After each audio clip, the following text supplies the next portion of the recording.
Hola. ¿Cómo estás?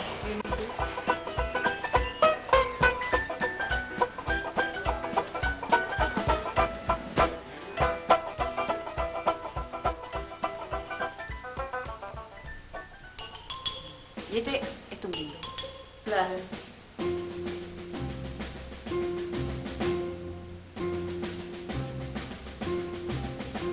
Cuando uno está armando la marioneta, o sea, lo último que uno hace es poner los hilos.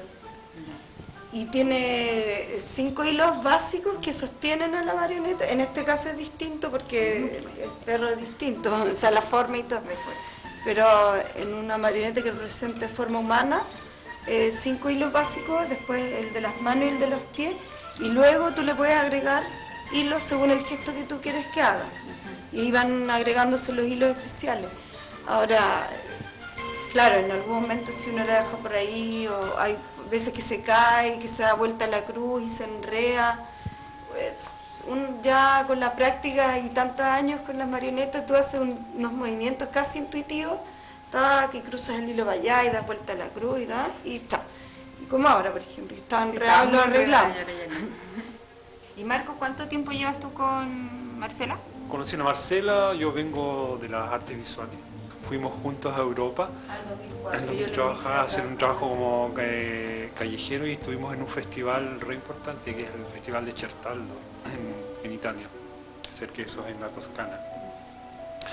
Y en el viaje así se me fue despertando como el interés cada vez más y yo como, digamos, artista visual de repente se me iluminó la ampolleta porque encontré que los muñecos tenían así como un tremendo potencial expresivo. Yo de repente me imagino personajes, he hecho algunos personajes y que me imagino para los personajes ciertas historias, es como un poco, me sucede eso, que son terriblemente como sugerentes. Intentamos vivir de esto, que es una parte bien complicada, digamos. No, porque es difícil, digamos. Es difícil vivir de esto. Pero ¿le gustaría, Marcela, a usted ¿Sabes le gustaría? qué? Es difícil porque nos falta el complemento de la persona que haga la parte comercial, por ejemplo. Por eso es difícil. Al final no tendría por qué ser tan difícil, pero estamos con un déficit como en esa parte, como en la gestión, porque al final uno termina teniendo que hacer todo. Y también yo creo en el dicho pastelero tus pasteles, o sea, si nosotros tenemos la capacidad o el don o la innata de modelar, de crear, no tenemos la otra capacidad así innata, pero hay gente que sí la tiene y con esas personas hay que complementarse y eso es lo que falta. Dentro como compañía nosotros hay varias áreas que estamos en todas. Yo soy el chofer de la compañía, entonces más encima hay que hacer la gestión, digamos. Aquí igual hay una visión como del trabajo que nosotros hacemos, como decía el Víctor, el amigo del Teatro Museo, el director, como si fuéramos solamente animadores de cumpleaños, que también lo hacemos, digamos, laboralmente también es una salida, pero es mucho más allá que eso. Recién ahora se está abriendo y la mente en las personas se está como ampliando y este rubro está tomando su importancia, las marionetas. Y a veces cuando te dicen eso, por ejemplo, o te lo dicen a ti, que lo ven, o quizás no lo dicen, sino que tú ya ves que lo piensan, que existe esa percepción en el medio y que la gente no lo valora quizás como ustedes quisieran que lo valoraran. De repente, ¿qué respuesta se le da a la gente cuando tiene esa visión? O no se le dan respuesta, o simplemente uno lo escucha y sigue de largo y sigue en el camino. O sea, yo creo que la mejor respuesta que uno puede dar, digamos, es como la actitud de persistencia que uno puede tener, digamos. Hay un tema valórico realmente aquí, o sea, cuando tú preguntabas si estaban dadas las condiciones para desarrollar, digamos, nuestro trabajo, yo creo que en un sentido sí, pero en otro sentido, digamos, hay un tema como de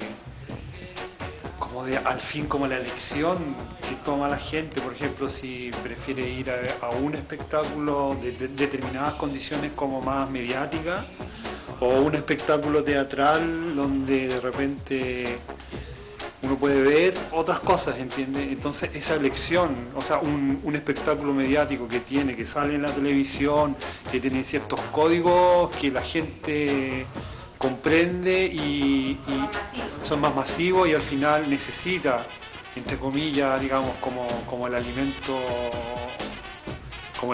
o como consumo cultural, ¿entiendes? Sí, yo creo Entonces, que si se está presentando moviendo hilos paralelamente a Lazy Town, obviamente que van a ir todos para allá. claro, o sea, hay una competencia que es desigual por un tema como educativo, que eso puede ir cambiando con el tiempo, ¿entiendes?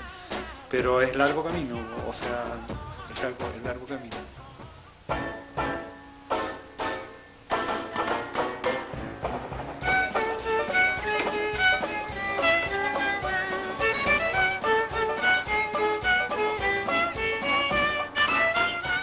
Yo comencé haciendo títeres de guiñol, títeres así de guante, digamos, no los bocones Muppets, sino que guiñol, así como. Y hacíamos cuentos en cumpleaños con una amiga y nos trabajamos como 10 años haciendo cuentos y animando cumpleaños infantiles en Santiago.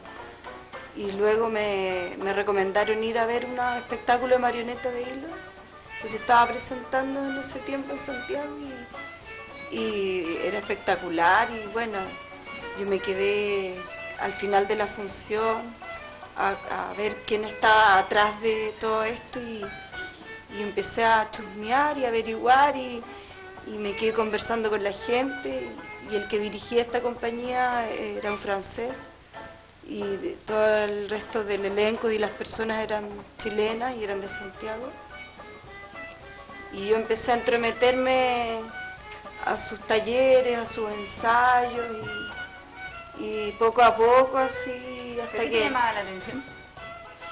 Es que, por ejemplo, entre la diferencia del títere y la marioneta es que, por ejemplo, ya yo trabajaba en una casita de títeres con cortinitas detrás, igual con telones pintados y este espectáculo, la marioneta, era el muñequito entero, con piernas, caminando, desplazándose, con una escenografía espectacular, con un mundo como mágico, así que donde se desplazaban estos personajes chiquititos de 50 centímetros y que para mí fue súper mágico, como eran como los hermanos mayores de los títeres, porque el desplazamiento y todo es mucho menos limitado que un títere, como la marioneta es más Pero tú ya habías tenido un acercamiento con el tema de las marionetas, ¿no? Con la marioneta de hilo. Sí, o sea, No. de hilo propiamente tal no, pero tu papá había... Claro, porque mis papás hacían títeres para vender. Cuando yo, en mi primera infancia, me rodeé un poco de los títeres. Luego, ya después, se separaron y cada uno, mi mamá se dedicó a trabajar toda la vida, secretaria. Y no hubo una cercanía desde los 5 años en adelante, ni una cercanía con títeres. De 5 años hacia atrás, sí, porque ellos construían y vendían. Entonces los dos eran artistas plásticos y bueno, trabajaban un poco en eso y otras cosas, pero luego, cuando yo crecí, todo, no tenía nociones mucho de nada con títeres hasta que salí de cuarto medio y me recordé de eso. Pero habrá sido como algo como que tenías como muy escondido y de repente como que yo resurgió. creo que tiene que haber habido algo ahí como en el disco duro de la infancia. Y yo quería estudiar arte y en el verano me puse a construir títeres sin saber mucho para qué los hacía. Y que mi papá, ahí le pregunté a él cómo los hacían, me prestó unos moldes antiguos que ellos tenían y me puse a construirlos sin mucha intención. Las cabezas, las manos y los pies, nosotros usamos papel maché, ¿ya? Que usamos papel higiénico con cola fría, que es una masa que queda más o menos. Con esto modelamos directamente las cabezas sin molde, hacemos manos, zapatos. Luego todo el proceso del cuerpo es de madera, se trabaja carpintería. Después, bueno, se hace el diseño del vestuario, mientras están las cabezas, manos y pies secándose, que se demoran bastante en secar porque no son huecas, son compactas. Entonces tienen un proceso de secado bastante largo, necesitan harto calor, sol o si no halógenos. Entonces mientras está ese proceso de secado, bueno, se trabaja en el cuerpo y en el vestuario. Y se construyen las cruces, que es de donde uno la mueve, y esta es chiquitita porque es del jack, que es como flaco y largo. Normalmente las cruces son un poquito más largas y estas las hice pensando en la manipulación como para niños, no muy chicos, pero también. Y bueno, después que la cabeza está seca, todas las otras partes están secas, se hace un proceso de lijado, de pastamuro, lijado, se pintan y después se unen las partes. Por ejemplo, esta tengo que conectarla aquí con el cuerpo todavía, tengo que pegarle las manos, tengo que ponerle los zapatos que están acá, aquí están sus manos. Y la elaboración de la ropa también cuenta por tu parte. Claro, nosotros también hacemos la ropa, el Marco también aprendió a coser, a usar la máquina, al principio aprendió a coser a mano, pero no solo hay que saber usar la máquina o coser, sino que hay que saber cortar la forma adecuada de la ropa. Entonces cuando las personas vienen acá a tomar un taller, por ejemplo, para aprender a construir una marioneta desde su inicio, aprenden de todo, porque es carpintería, modelaje, a pintar, hacer vestuario, de todo un poco. Claro que es un arte y es como súper completo, porque se tiene que complementar con otras disciplinas, porque no es solamente trabajo manual, que es la construcción, no es solamente hacer teatro, es un complemento, porque estamos construyendo un todo para hacer una puesta en escena que viene a ser una muestra de teatro, el resultado, pero todo lo que hay previo es todo un trabajo como bien, ¿cómo se dice?, complementario, así que tienes que trabajar los textos, bueno, ver si se va a hacer una adaptación de algo o algo, una creación.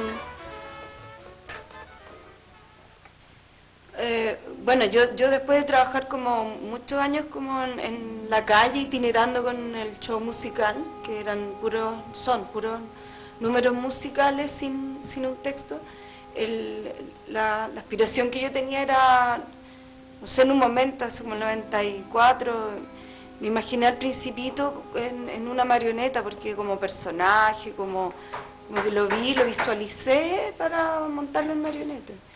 Y después en esa época, en el 96, construí los personajes, algunos personajes de la obra El Principito, como para desarrollarlo en ese momento, que ahí no fue posible.